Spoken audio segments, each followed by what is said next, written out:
And we are back with another masterclass here for the hockey side, and we are very happy to welcome. Let's push my buttons here so we also go live on Instagram. There we go. Um, Absolutely. Hey, welcome, Glenn Turner. Happy to see you again.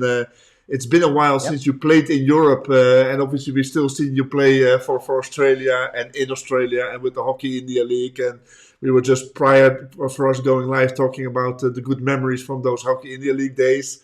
Uh, Yeah, so that was uh, special memories. They were special memories, and I got to go last year and coach a little bit too, which was pretty special. So hopefully again one day, but for yeah, now, no, other things. absolutely, absolutely. It's a special tournament there. But.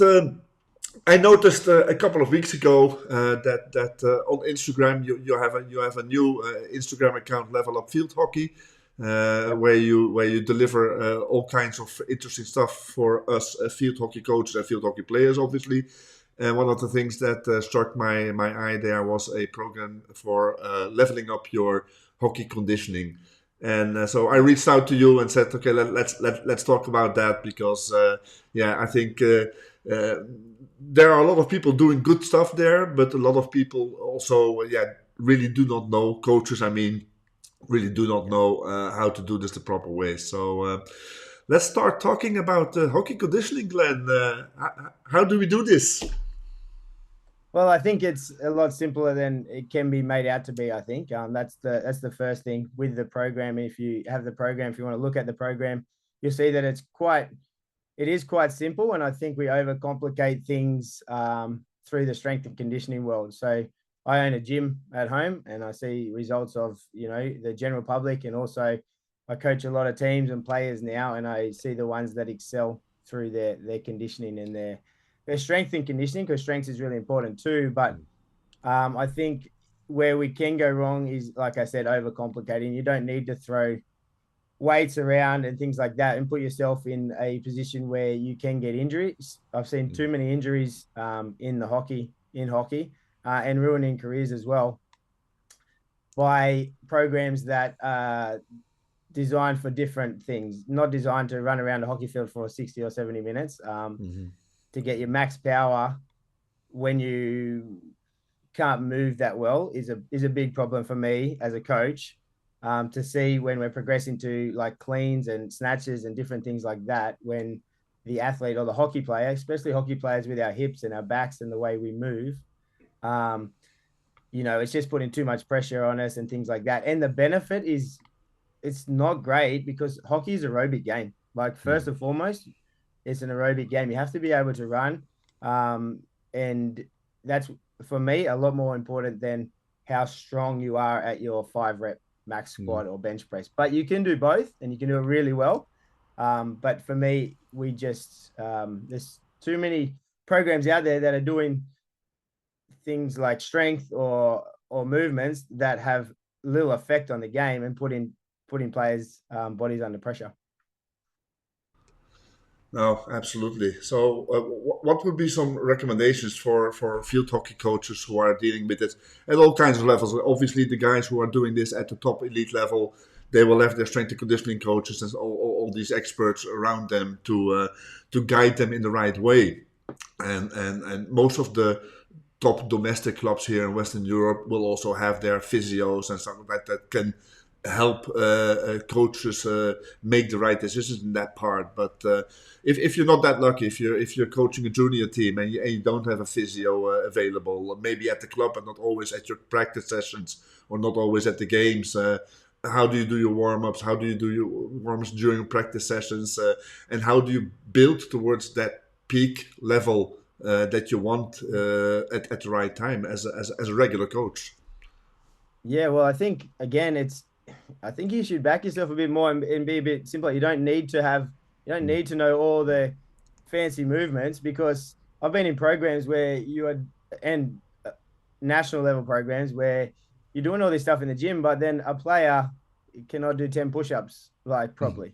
You know what I mean? So, or they cannot, or you can't body weight squat really well, and probably for higher reps than you think. So get under the bar and do 3 reps, put it down, have a big rest and do it again. But again, if you can't do 50 body weight reps at a good depth, then in my opinion, you probably shouldn't be progressing to the next stage anyway, because 50 body weight reps at a good depth is way more beneficial for your hockey than 3 big reps of squats. And again, you can do both and you can do them well, but you have to start from the foundation and the movement first. And I had a lot of injuries through hockey. And and some were because I didn't move that well. I had my hips done, my back, and we were continuously put under the bar or did movements that in the end didn't help my game, but also didn't help me get better from my movements either. So I could have definitely stepped back, got the fundamentals right, get the movements right, and then moved on. And I feel like, especially after my career, and the reason I still can play at the moment is because of fixing those things and going back to simple stuff. So, your squats, body weight squats, your push-ups, your lunges, so important. Like just body weight lunges, you can do that on any field. So as a coach, you don't have to have a strength and conditioning coach to get someone movement better. Progressing up to chin-ups and pull-ups. I can tell you the players that can do the more chin-ups and pull-ups are probably much stronger all over their body players than the ones that can't. And then they're stepping into, these bigger things or these I guess movements that put your body under pressure, like I said before. So that's a big one. And then obviously with your warm-ups and movements, again, it's just getting your body right to move. And I think we get the warm-ups pretty good in hockey, to be honest. Like there's a lot of, it's movements, it's lateral movements, it's getting your heart rate up, that kind of stuff. Where I think running wise, we're going backwards a little bit. And to be honest, this is a little exclusive, but I did hear the Kookaburras results the other day, and compared to when we were in it, they had the 2 tests, and on the beep test, they're back doing the beep test, and it's like 5 or 6 levels below our average that we were getting when we were winning. Not levels, but like say I'm guessing it was like 13.5 to 14.2 with the average, something like that. But it was well behind. And for me, that's not really good enough, because the program should be getting better and more professional, and they should be able to find out how to get a hockey player better and more aerobically fit. You've got almost 7 days a week to work with these athletes. So there's got to be a smarter way. That's my approach. And now that I do a lot of other things and look at a lot of other athletes in the world, and especially like Hyrox athletes that, Morris Förster, he started. You look at how amazing athletically these guys are, and they still do other moves as well, but the way they train is completely different than a hockey player, where a hockey player has to be almost that aerobically fit anyway. So yeah, that's a little bit about, not about the program, but a little bit about my approach to, if I'm coaching a hockey player now, I go that way first. So get all the movements done well, make sure you got body movements, and you can do a lot of them with good movement.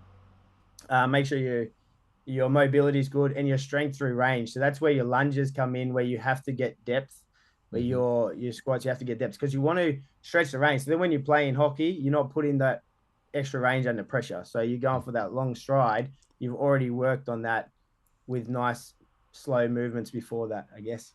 Yeah. How would you deal with doing this when you're coaching a team and not so much focusing on the individual, because you don't have the time to always focus on the individual in your teams? And obviously within a team, you will always have the big differences between people. You have the big blokes, you have the smaller blokes, you have the fast guys, you have the strong guys, you have the lazy guys. How do you deal with all that those differences when you're working on these parts as with the team? Yeah, well, I think as a coach or team, if you don't have a strength and conditioning trainer, and they're not doing it, then you can simply fit it in between your trainings. And I just think fit body weight movements in. You'd be surprised if you had a top level, especially women's team, and you ask them to do push-ups, there's going to be a lot that can't do many push-ups, which if you just look at the studies, if you can do push-ups and you've got good grip strength and you can do some strong back stuff, you're probably going to be faster because, you've got more lean muscle. So it all correlates to itself, but if you're just playing hockey and you're forgetting all that stuff, then you're going to put yourself in more injury risk and things like that. So as a coach, you can fit it in easily just before trainings in your warm-ups. If you did 2 trainings a week with warm-ups of some lunges, some squats, some push-ups, try to get, they call Superman's, the lower back involved in your warm-ups as well. You'd be surprised at the end of a season how much stronger the players would be. And then you can, bands work. Everyone has bands now, or clubs. You can do a lot of stuff with bands that adds that extra resistance, but not like that total weight stuff. So that's what I was doing. And that's just the easy way that's what I do with my academy here. We just fit it in between, even between reps and things like that. Have a bit of fun with it. But overall, if you look at the progression over a season, you're going to get much fitter and stronger as well. No, absolutely. Do you focus on doing these things focused on the physical part and just not with a stick in your hand, or do you do all these extra exercises with the focus on the physical stuff, but while you're doing your hockey stuff as well? How do you look at that? I think so. This is a big one as well for me. So going to running, more the running and running specific, we do way too many small games and shuttles and things like that in hockey. So you might train 5 days a week and you're doing the same movements and you're putting your body under so much stress and pressure.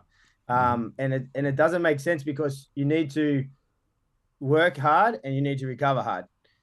So by having, in Holland, having 2 sessions a day, and they always get muddled between, this one's going to be easy because we're doing this, but all of a sudden you're running into deflect corners and you have a mini game at the end because, as a player, you want to play. Yeah. And win.